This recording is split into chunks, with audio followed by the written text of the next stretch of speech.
আজকে সুপ্রিম কোর্টে আরজিকর মামলার শুনানি, কিন্তু তার আগেই নির্যাতিতার পরিবারের আইনজীবী করুণা নন্দী ম্যাম কয়েকটি বিষয়ে আলোকপাত করলেন।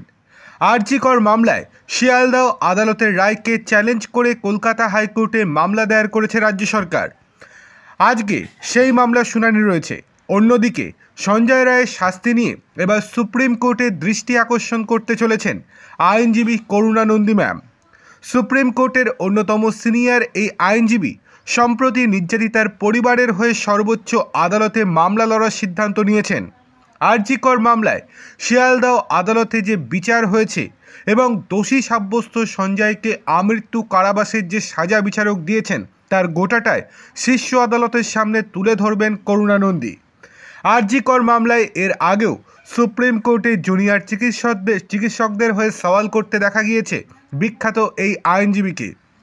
শিয়ালদহ আদালতে আরজিকর মামলার রায়দানের ঠিক আগে সুপ্রিম কোর্টে নতুন করে একটি আবেদন করেন নির্যাতিতা চিকিৎসকের বাবা মা।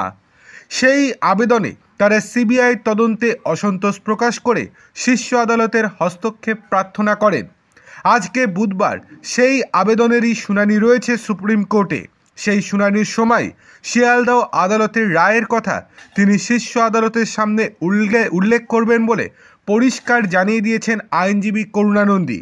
সঞ্জয় রায়ের প্রাণদণ্ডের পক্ষেই জনমতের একটা বৃহৎ অংশ থাকলেও আমৃত্যু কারাবাসের শাস্তি ঘোষণা করেছেন শিয়ালদহ আদালতের বিচারক অনির্বাণ দাস। যুক্তি হিসেবে বিচারক জানিয়েছেন, এই ঘটনা বিরলের মধ্যে বিরলতম নয়।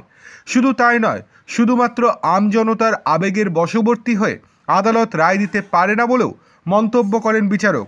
পাশাপাশি তিনি জানান, চোখের বদলে চোখ নেয়ার রীতি থেকে সরে আসতে হবে বর্তমান বিচার ব্যবস্থাকে। অন্যদিকে শিয়ালদহ আদালতের এই নির্দেশকে চ্যালেঞ্জ করে হাইকোর্টে যে মামলা করেছে রাজ্য সরকার, সেটা শুনানিও আজকে।